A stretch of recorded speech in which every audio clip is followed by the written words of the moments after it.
Hello student, आज हम पढ़ने जा रहे हैं धर्म सुधार आंदोलन। ये BA final year history second paper के लिए आप इसे तैयार कर सकते हैं। यूरोप की तत्कालीन परिस्थितियाँ, ये नोट्स ही हैं, मैंने इनको क्वेश्चन के रूप में तैयार नहीं किया है। आप देख लेना इसमें से अगर कोई क्वेश्चन आता है तो। यूरोप की तत्कालीन परिस्थितियाँ और कारण। धर्म सुधार आंदोलन को समझने से पहले यूरोप की तत्कालीन परिस्थितियों के बारे में जानना अत्यंत आवश्यक है। 16वीं शताब्दी में यूरोप में पश्चिमी यूरोप में सभी ईसाई थे और सभी कैथोलिक कलीसिया यानी चर्च के सदस्य थे और सभी इसकी शिक्षाओं को ही मानते थे। रोम में पोप का शासन था और कैथोलिक कलीसिया के प्रति ईसाइयों में श्रद्धा का भाव था, लेकिन यह कम हो गया था और लोग इनकी शिक्षाओं का विरोध करने लगे थे। इसके कई कारण थे। 14वीं शताब्दी में कैथोलिक कलीसिया में फ्रांसीसी पोप का चुनाव हुआ था, जो फ्रांस में ही रह रहे थे, लेकिन बाद में 2 पोप बने और एक फ्रांस में और दूसरा रोम में। पोप धर्म गुरु से ज़्यादा शासक बनने लगे थे, यानी कि पोप धर्म गुरु होते थे, लेकिन बाद में वे शासक ज़्यादा बनने लगे थे। फ्रांस व जर्मनी के राजा कैथोलिक कलीसिया चर्च के पोप के चुनाव के समय अपना हस्तक्षेप करते थे, क्योंकि 8वीं सदी में फ्रेंक जाति के कैथोलिक राजा ने इटली पर आक्रमण करने वाली लोंबार्ड सेना को हराकर इटली का मध्य भाग पोप को दिया था। इस कारण फ्रांस व जर्मनी के राजा पोप के चुनाव में हस्तक्षेप करते थे। यह 14वीं शताब्दी तक पोप का चुनाव प्रतियोगिता का मैदान बन गया था। इससे व्यक्ति की योग्यता पर कम और उसके वंश पर अधिक ध्यान दिए जाने लगा। फलस्वरूप अयोग्य पोप का चुनाव होने लगा और नैतिकता व धर्म की उपेक्षा होने लगी। कैथोलिक कलीसिया के प्रति श्रद्धा कम होने लगी और इस समय पश्चिमी यूरोप लगभग 700 धर्म प्रांतों में बटा हुआ था। उनके शासक बिशप कहलाते थे और बिशप सामंत थे, जो राजा द्वारा चुने जाते थे, यानी पोप के द्वारा चुने जाते थे। बहुत से बिशप राजनीति में अधिक व धर्म में कम रुचि रखते थे और अपने धर्म प्रदेश का धार्मिक प्रशासन विश्वविद्यालय के उच्च अधिकार प्राप्त पुरोहितों के हाथ में छोड़ देते थे। गाँव में बसने वाले पुरोहित अर्ध शिक्षित होते थे और ये भाषण देने में असमर्थ थे और गरीब भी थे, और यह 16वीं शताब्दी के कैथोलिक कलीसिया की सबसे बड़ी कमजोरी थी। धर्म शिक्षा कमजोर होने के कारण अंधविश्वास कर्मकांड को ज़्यादा महत्व दिया जाने लगा, इसलिए धर्म सुधार आंदोलन अनिवार्य होने लगा। धर्म सुधार आंदोलन का अर्थ यह एक धार्मिक आंदोलन था जो 16वीं सदी में यूरोप में पोप की सत्ता एवं भ्रष्टाचार के खिलाफ हुआ था। लोग चर्च की बुराइयों को समाप्त कर उनमें सुधार लाना चाहते थे। विद्वानों के अनुसार धर्म सुधार आंदोलन की परिभाषा। रॉबर्ट इरगिंग के अनुसार धर्म सुधार आंदोलन एक जटिल व सुदूरगामी आंदोलन था। सांस्कृतिक पुनरुत्थान के भांति ही धर्म सुधार आंदोलन मध्ययुगीन सभ्यता के विरुद्ध एक साधारण प्रतिक्रिया नहीं थी, बल्कि राष्ट्रों के जीवन को अत्यधिक प्रभावित करने वाला था, क्योंकि सभी मनुष्य कला एवं साहित्य की उपेक्षा धर्म में ज़्यादा रुचि रखते थे। फिशर के अनुसार धर्म सुधार आंदोलन पोप की धार्मिक निरंकुश या सत्ता, पुरोहित के विशेष अधिकार व भूमध्य सागरीय जातियों के वंशानुगत असहिष्णु धर्म के विरुद्ध एक विद्रोह था। एक और इस आंदोलन ने पुरोहित के अधिकार और स्वायत्तों के विरुद्ध लौकिक विद्रोह का रूप धारण किया, और दूसरी ओर धार्मिक पुनरुत्थान व ईसाई धर्म की पवित्रता व मौलिकता की पुनः स्थापना करने की चेष्टा की। डीजे हील के अनुसार धर्म सुधार आंदोलन धार्मिक भ्रष्टाचारों की उपस्थिति जो सहन नहीं की जा सकती थी, वह जर्मन मस्तिष्क एवं प्रकृति के संविधान की तर्क संगत आवश्यक उपज थी। इसके उद्देश्य क्या थे? पोप व उसके अधीनस्थ धर्माधिकारियों के जीवन में नैतिक सुधार करना, पोप के असीमित अधिकारों पर रोक लगाना, धर्म के अधिकारियों को आध्यात्मिक की ओर उन्मुख करना, जनसाधारण को मोक्ष प्राप्ति के लिए पोप के आश्रित न रखकर परमात्मा पर अवलंबित करना, चर्च में व्याप्त भ्रष्टाचार को दूर करना, कैथोलिक धर्म के आडंबरों को निवारण कर जनसाधारण के समझ धर्म का सच्चा स्वरूप प्रस्तुत करना। धर्म सुधार आंदोलन के कारण पुनर्जागरण, प्रारंभिक सुधारकों द्वारा धर्म सुधार की लहर पैदा करना, पोप की सांसारिकता और भ्रष्टाचार, राजनीतिक क्षेत्र में पोप का हस्तक्षेप, व्यापारियों व शासकों में मेल मिलाप, धार्मिक न्यायालयों का अभ्यास, तत्कालीन कारण क्षमा पत्रों का विक्रय। यानी धर्म सुधार आंदोलन के कारण है पुनर्जागरण धार्मिक अंधविश्वासों और प्राचीन मान्यताओं को समाप्त कर यूरोप में एक नई चेतना की शुरुआत हुई।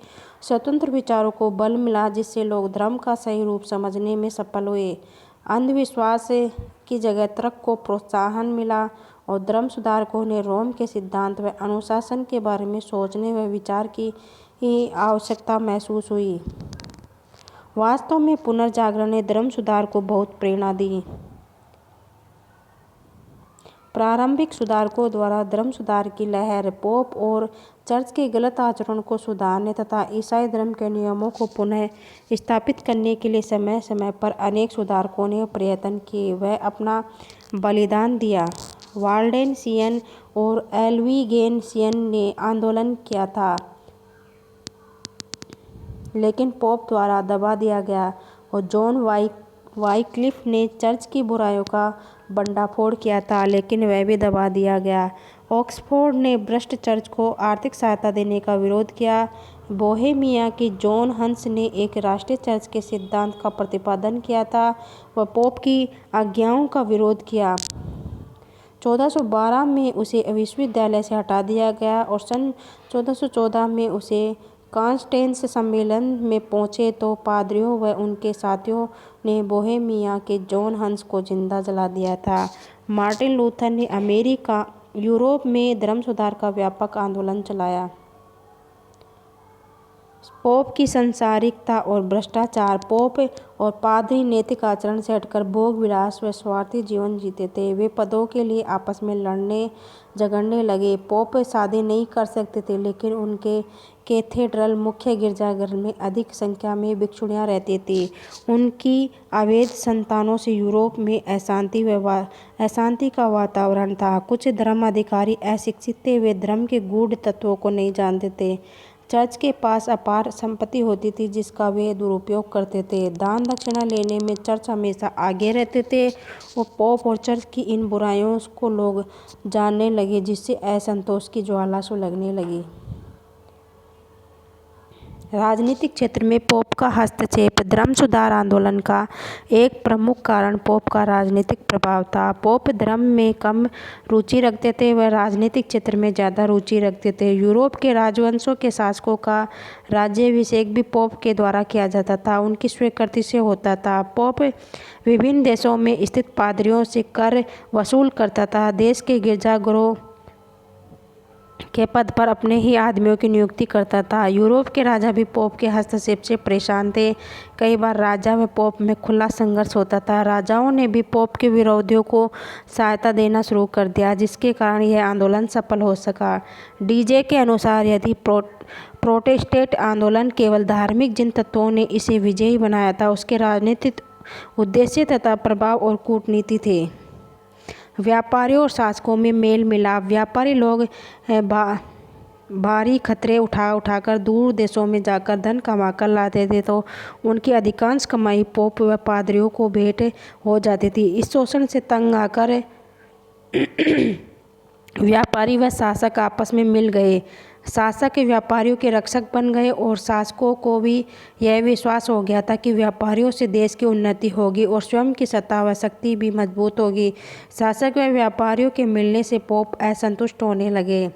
धार्मिक न्यायालयों का अन्याय। रोम के धार्मिक न्यायालयों में गरीब लोगों को न्याय नहीं मिल पाता था, जबकि अमीर व्यक्ति धन के बल पर अनुकूल न्याय प्राप्त करने में सफल हो जाते थे।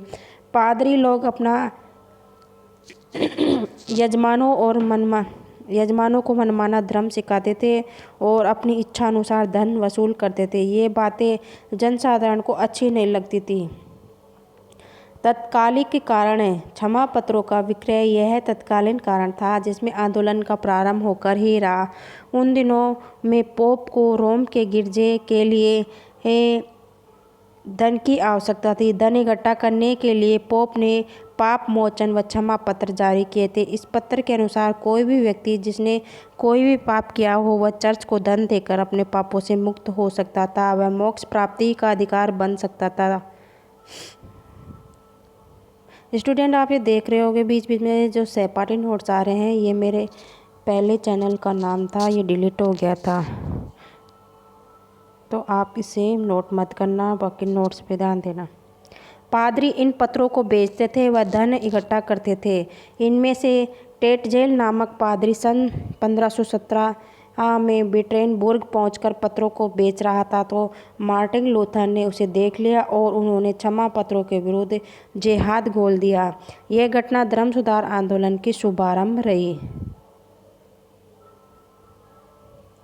प्रमुख धर्म सुधारक। यूरोप के देशों में समय समय पर अनेक धर्म सुधारक आए, लेकिन उस समय पोप की आलोचना करने वालों को जाति से बाहर कर दिया जाता था या फिर उनको जीवित अग्नि में डालकर मार दिया जाता था। इन अत्याचारों के बाद भी अनेक धर्म सुधारकों ने पोप के पापों का विरोध किया और उन धर्म सुधारकों का संक्षिप्त वर्णन इस प्रकार से है।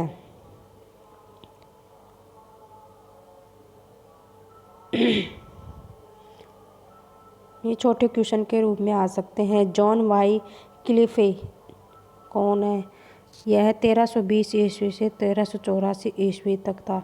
यह इंग्लैंड में ऑक्सफोर्ड विश्वविद्यालय में प्रोफेसर था और इनके अनुयायी लॉर्ड्स कहलाए। इन्हें मॉर्निंग स्टार ऑफ रिफॉर्मेशन भी कहा जाता है। इन्होंने बाइबिल का अनुवाद अंग्रेजी में किया था, जिससे साधारण जनता ईसाई धर्म के वास्तविक सिद्धांतों को समझे। वह पोप व पादरियों से गुमराह होने से बचे। जॉन हंस यह जर्मनी के बोहेमिया का निवासी था और प्राग विश्वविद्यालय का प्रोफेसर था। उसने यह मत प्रतिपादन किया था कि एक साधारण ईसाई बाइबल के सिद्धांतों का अनुकरण कर मुक्ति प्राप्त कर सकता है। इसके लिए गिरजाघर व पादरी की आवश्यकता नहीं होती है। इस तरह की आलोचना पर उसको जिंदा जला दिया गया था। सेवानारोला यह इटली में फ्लोरेंस नगर का विद्वान पादरी था। उसने पोप की अनैतिकता, भ्रष्टता व विलासिता की कटु आलोचना की तो और इस कारण इसे भी जिंदा जला दिया गया था। इरास्मस यह हॉलैंड निवासी था और 1484 ईस्वी में ईसाई मठ पादरी पद पर कार्य किया था। यहीं पर इसने पोप की बुराइयों को देखा था और 1499 में वह इंग्लैंड चला गया था। वहाँ पर अनेक पुस्तकें लिखी थी। इसकी प्रमुख रचना है Collectanea Adagiorum Colloquies, Handbook of Christian Soldier, The Praise of Folly प्रमुख है इसकी रचना। यह टॉपिक हमारा यहीं कंप्लीट होता है। नेक्स्ट टॉपिक में देखेंगे हम मार्टिन लूथर।